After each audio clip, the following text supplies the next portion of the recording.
you'd like to see the stunning acceleration test in a Hemi, 2004 Hemi. All right, here we go. You guys ready for this? It's quick. Whoa. Oh my goodness, do you see? I threw my hat off.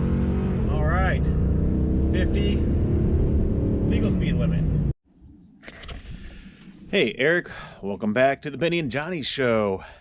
So today, by no request, I thought I'd go over how to change the shocks and sway bar end links for a 2004 Dodge Ram 2500 that is rear wheel drive. Getting a lot of bounce in the front, a lot of rattling and clattering. Took a look. I'm pretty certain these are all original parts. So why don't you guys come along with me? First step is to get that wheel off.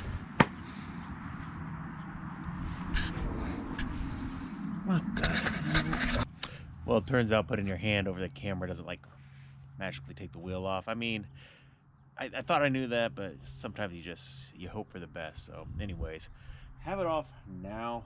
First foremost, if you guys are watching me, it's probably because you're not professional.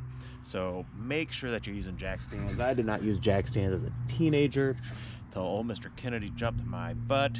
Apparently he had a friend that passed from getting smashed by a vehicle. So jack stands, not just the jack. So here we go. I think the best bet is to zoom in as close as possible so you guys can see this, but also make sure the lighting's poor, so it's really just a dark black screen. I'll see what I can do. So real quick, first thing, right, I kind of got my tools laid out. Socket set, obviously some air tools. Please, everybody, use safety glasses. You're already ugly. Being blind's not going to help you. And then our new parts. So I have the shocks here. The sway bar, the end links, which look like those are for four-wheel drive, so maybe I ordered the wrong thing. Nope, just the packaging makes it. So this is the correct pieces. So the socket set, everything here appears to be SAE, but then also I have some other things that are metric on this truck, so I don't know if it's just a combination of the rust build up or if that's just how they built these. I mean, it's a high quality piece of machinery, so God only knows what they did with it. Went ahead and soaked some parts with some PV Blaster penetrated oil. Let's see what we can do. All right, for this sway arm end link, that is a 17mm bolt there on top, and then you do need to hold that shaft that goes down to at least break it loose, which I've already done. Underneath, boy, if you can see it up there, you'll need to get to that bolt to remove the sway arm end link. That's what we're going to do right now. Turns out that underneath, that's 18mm, so again, we'll want to hold this shaft. Well, maybe not the top part, but definitely that bottom part to keep it from spinning while we back that out. All right, we got that fine piece of equipment off. Now, let's get these bolts. What do you think? 13mm? Seems right to me. Let's see what we got. We got these bottom bolts out, and well, she's doing less shocking than a 16-year-old boy. Yeah, she's quite loose there, ain't she? Oy. I'm sure it was fine to drive down the road like that. Between that and that end bar, sway bar end leak. Wow, they should have shortened that, call it something less. Sway bar end leak, SBEL. Anyways, all right, Dodge, I'll let you know what they say. So this top one, it's an 18mm. However, once you put this on here and give it a little scooch, you can see it spinning. So I'm gonna need to, or when I say me, I mean you, Marty, when you're doing this at home, we're gonna have to hold this while we unscrew this. Maybe we can clamp onto a shaft up here underneath. I can't really fit my hand in there.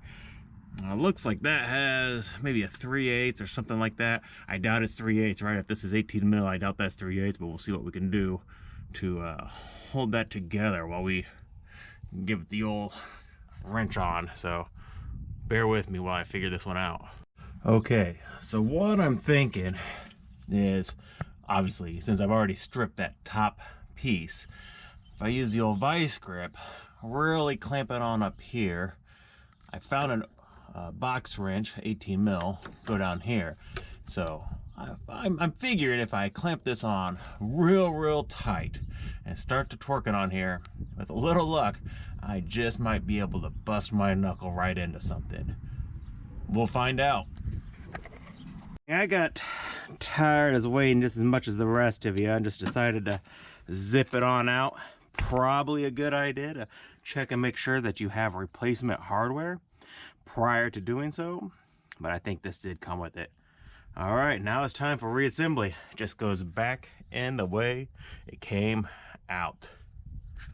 All right, how exciting. We got it completed. So now I think the only thing we have to do is take it for a test drive and see how she overall goes.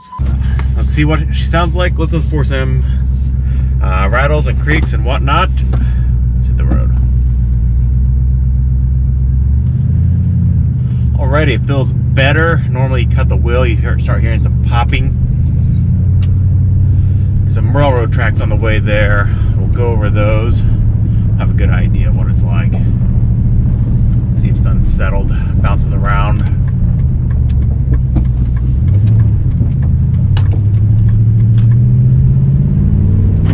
Had this about, I don't know, maybe 10 years. Got it with about 70,000 miles on it, roughly 147,000 on it now. So yeah, real quick, just going down the road, this is already feeling a lot better. I mean, just without shocks, your springs are just going to bounce, and every little bump you hit, those springs, they're going to bound and rebound just over and over and over. So the shocks really smooth out the ride in that fashion. Use a turn signal. Is that a good example? All right, coming up on the railroad tracks now. Got a stop sign. Now let's listen to see what we can hear.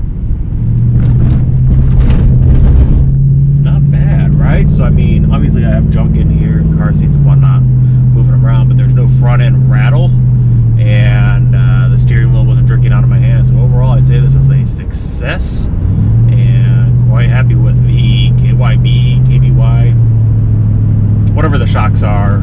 You know, super high quality Rock Auto shocks. So anyways, if you guys have a two-wheel drive 2500, if you're as unfortunate as I am to own a truck as this, hopefully this has made it a little bit easier when it comes time to change shocks, because it's significantly different from the 1500 and the four-wheel drive version. So anyway, stay safe, have fun, and show them your taillights.